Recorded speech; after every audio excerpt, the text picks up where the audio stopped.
What up, brawlers? Welcome back to Throwin Hands. As Daniel and I will be reviewing Fight Night Holm versus Aldana. Daniel, how you doing?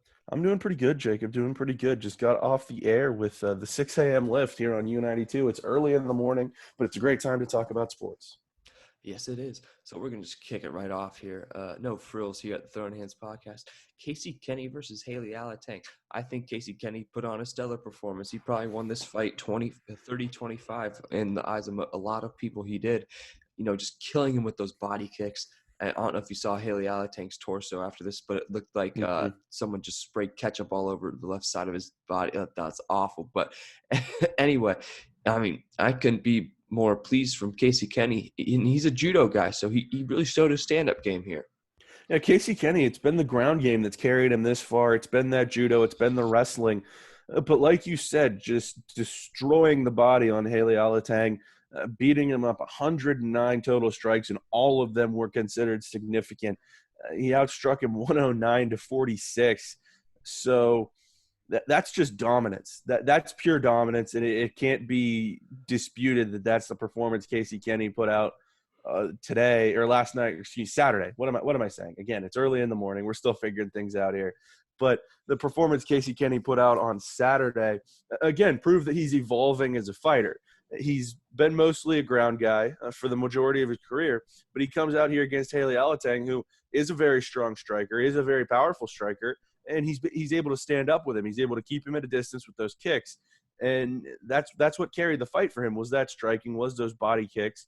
And Alatang was just never able to get in close and find the opportunity for that kill shot. Yeah, definitely. I think you summed it up pretty well. Haley Alatang just couldn't pick his shots, and Casey Kenny just, all of his, you said, all of his strikes were significant. Looking pretty good on Casey Kenny's part. All right, to the rankings. We're going to talk what's next for these guys at 135. I think we could see Casey Kenny get a ranked guy next. He was ranked before he lost to Murad Dvalishvili, so maybe we could see a Song Yadong, maybe even a Marlon Vera fight. Who knows?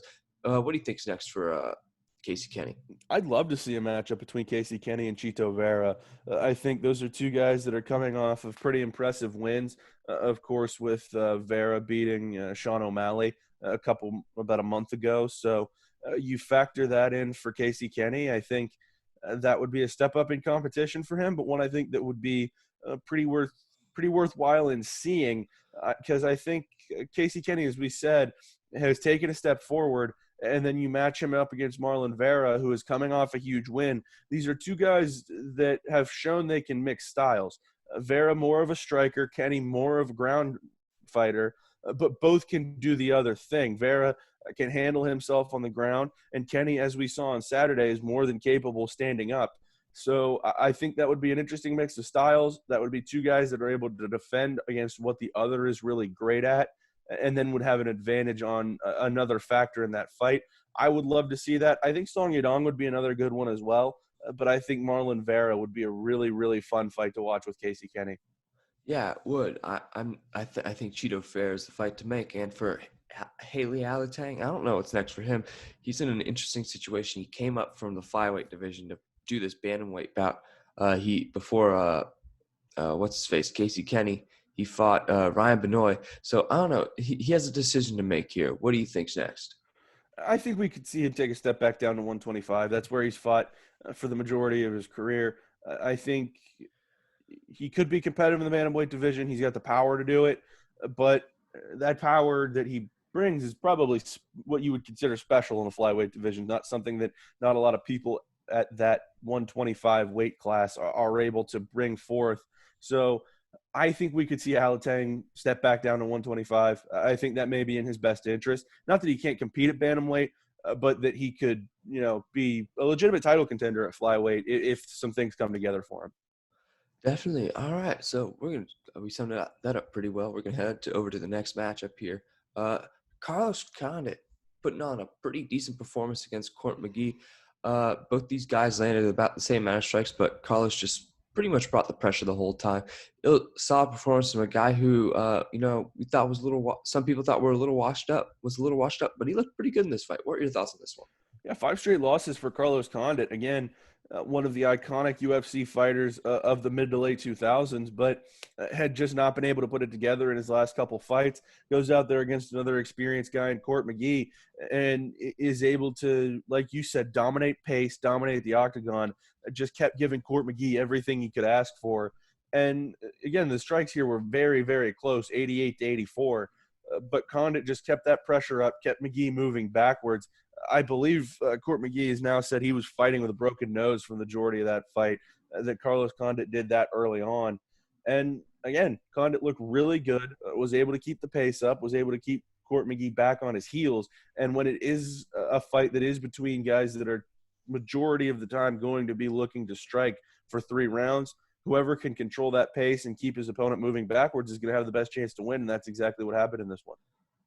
I'm not even going to add anything to that. So for Court McGee, I don't know what's next for him. He's kind of in an interesting situation, in my opinion. He's older. He's definitely on the back half of his career. He's coming off 3 straight losses. So I think it's up to him what he wants to do, either retire or maybe, I don't know, he could get moved to – he might get cut. I think he's in a very peculiar position here. What do you think? Yeah, it's kind of fish or cut bait time with Court McGee. Either he's going to have to make a step forward or prove to the UFC that he's still got value to the roster, or he's going to find himself in a position where he's looking for a job.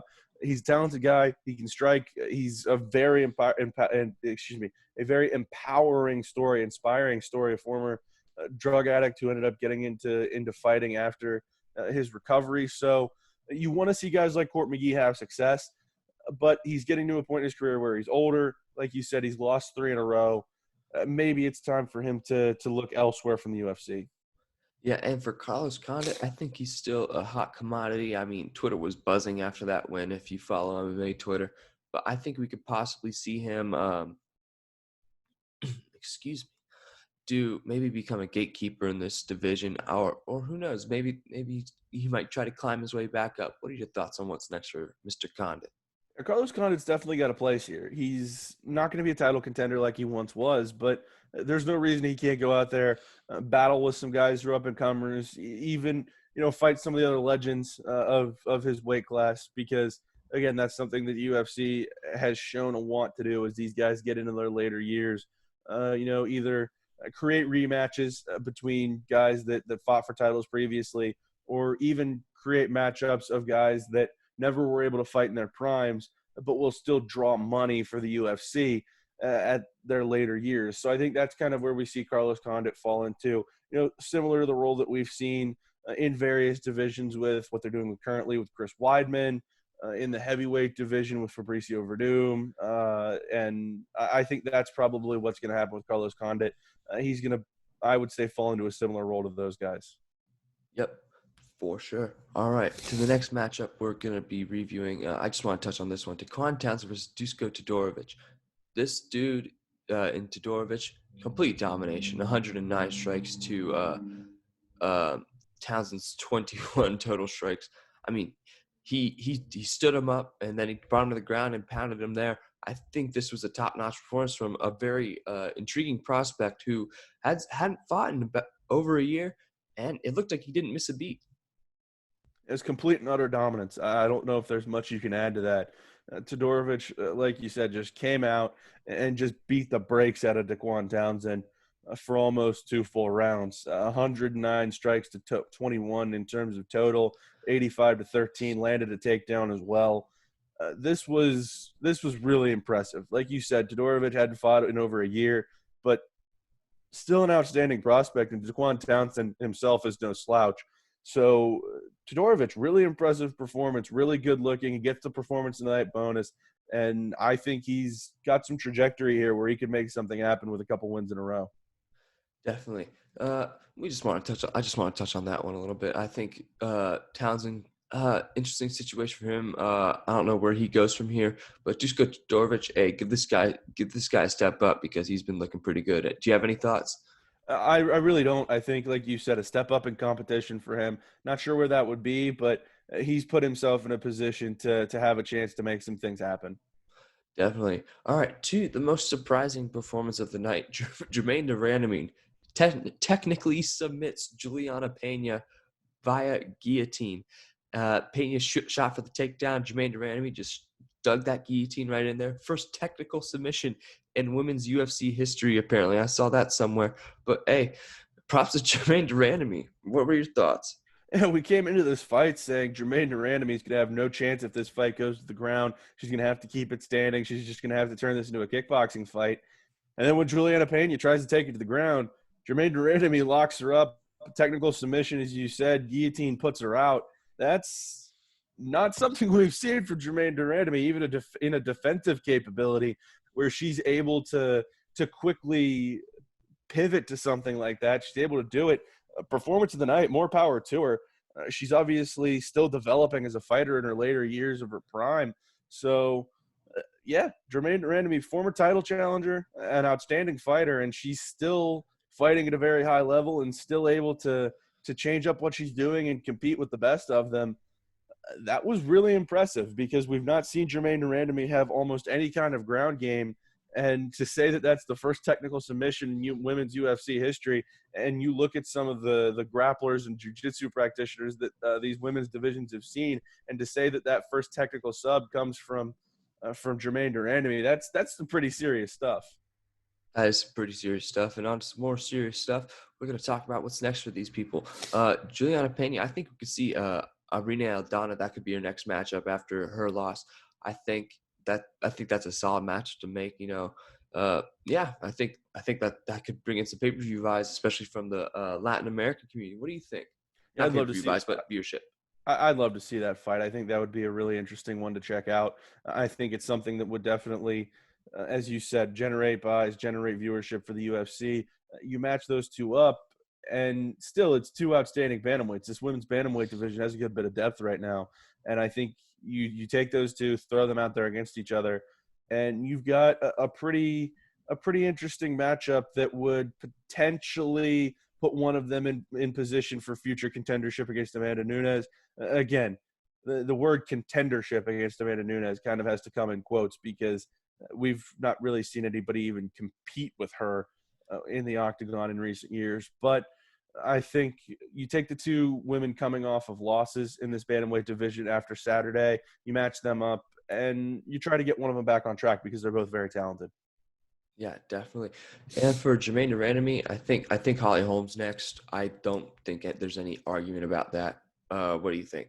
Yeah, I think so. I think you take, as I said, you take the two losers, match them up. I think you take the two winners, match them up, put them both in a position to be that next contender for Amanda Nunes, be able to come out and have the opportunity to fight for the title whenever Amanda Nunes is coming back to bantamweight. She's, again, supposed to fight in December against Megan Anderson at the 125 weight class. But I think at 135, there's still some decision-making to be done about who that top contender is going to be.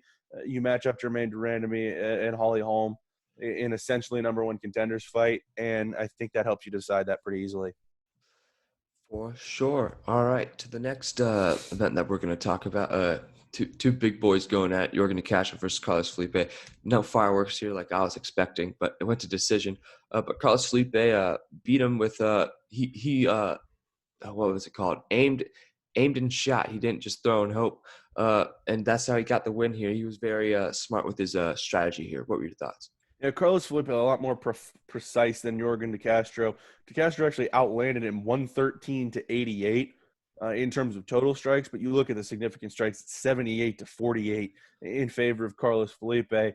De Castro just got a little wild out there, trying to land as many strikes as possible, as quickly as possible.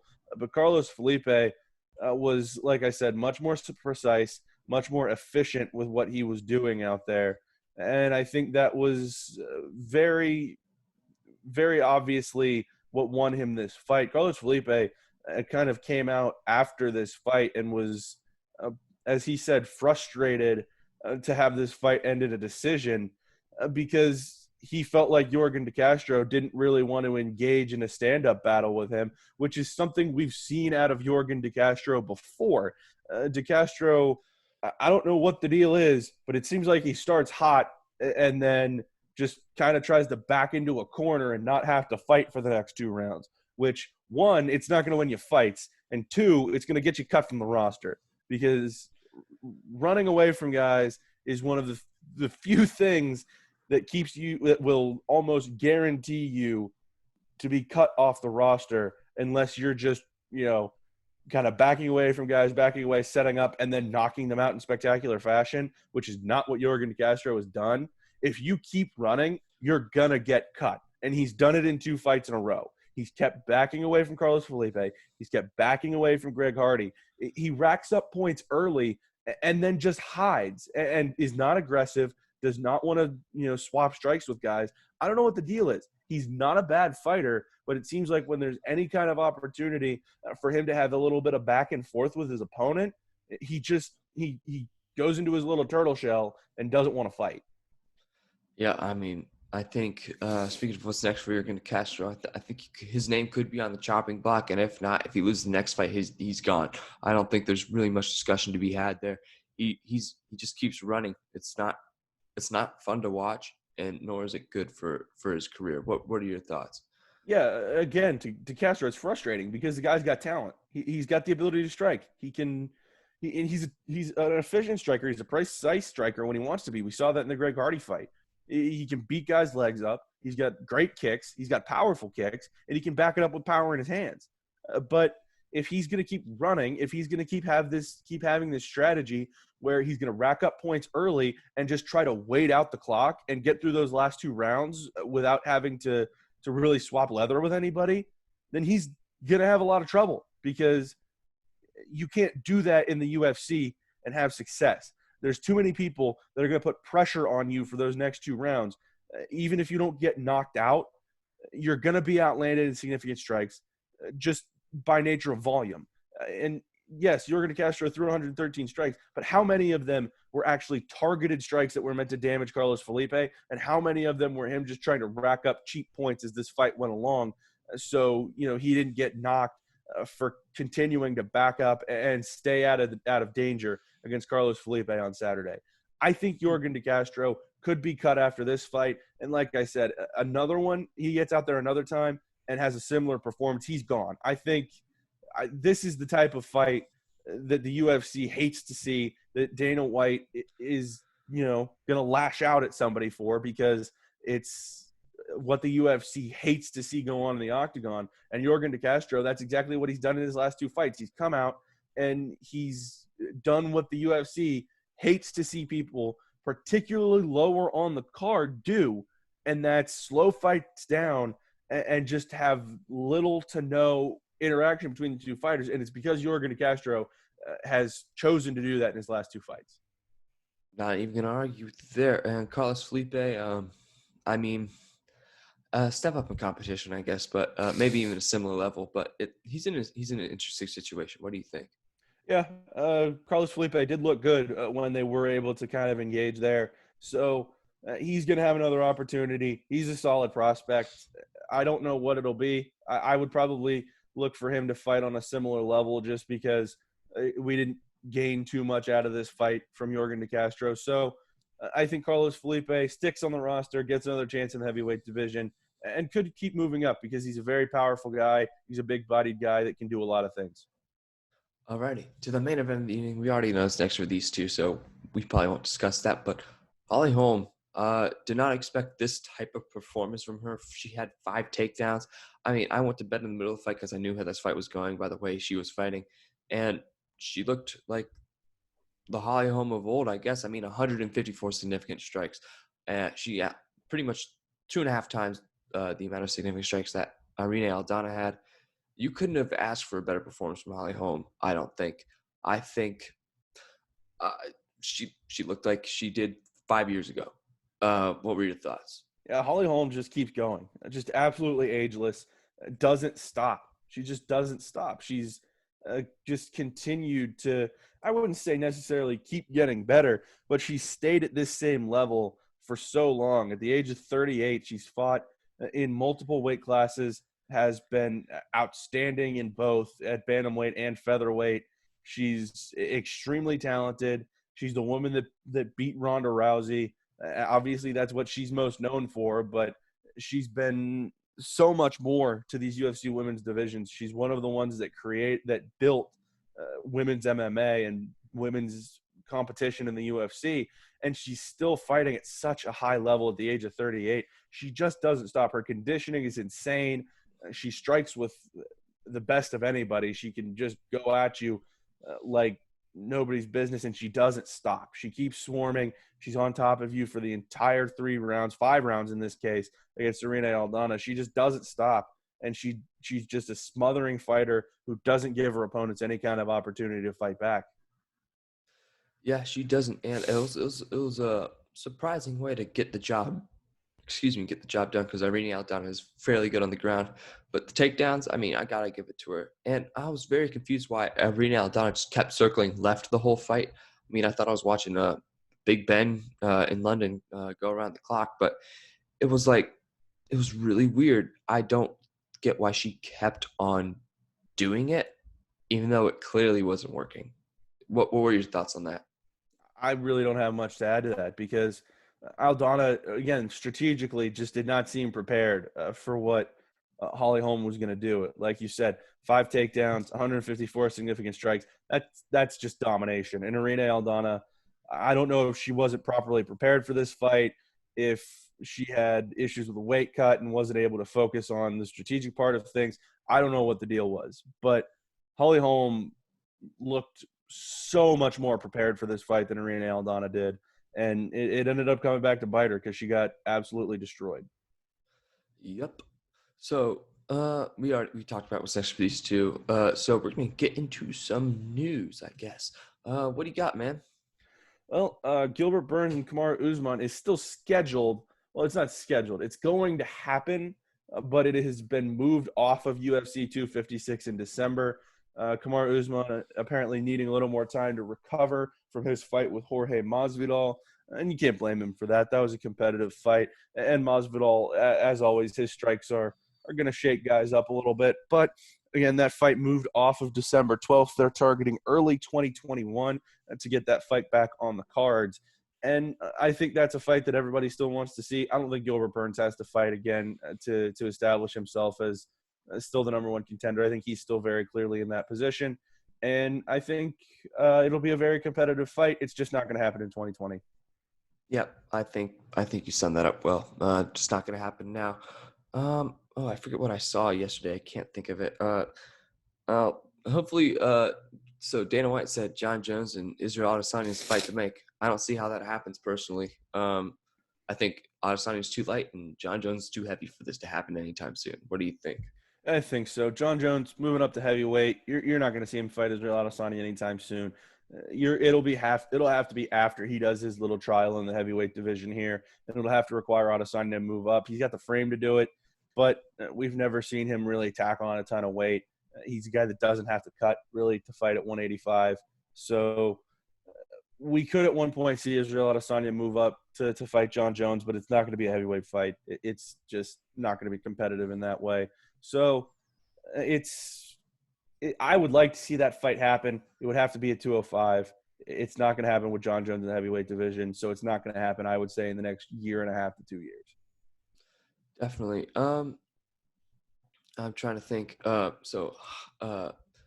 Stephen Thompson, I guess he was offered or something, Shemaev, but I think he said it was a waste of time, and I agree with him. He's not ranked. He might be top 20, but not top 15. But Alex Oliveira wants to fight, what's his face, Shemaev. I think that'd be an interesting battle, especially with a guy with old man strength like Oliveira. What are your thoughts on that potential matchup? Yeah, I think that would be an extremely exciting fight. I think that would be, again, Shemaev getting a step up in competition, which is what he's needed. He's been so impressive early, but it's really not been against great competition. I think he's going to have the opportunity in whatever his next fight is to prove himself to be a true top 15 guy. And he's been dominant so far, and we're really going to figure out what Khamzat Chimaev is made of when his next fight comes around. Yeah, for sure. Do you have anything else? Yeah, Mark Hunt's still in the UFC again because of what happened in his fight with Brock Lesnar. It's been thrown out before. It's been an unsuccessful appeal in the past, but they're appealing the decision again. Essentially, he, after his fight at UFC 250, sued the UFC because Brock Lesnar tested positive for or failed multiple drug tests, 2 drug tests, one in the lead up, one on the day of the fight, and was still allowed to go on. He's accused the UFC and Brock Lesnar of racketeering, fraud, battery, and civil conspiracy, in addition to other claims. And he's looking for compensatory damages, declaratory relief, punitive damages, statutory treble damages, and attorney's fees. It's been thrown out before. They're appealing it again. The prior judge who dismissed the battery claims essentially said that Mark Hunt going in there for a fight has the same assumption of risk that a baseball player potentially getting hit in the head with a fastball from a pitcher would be. But again, the basis of this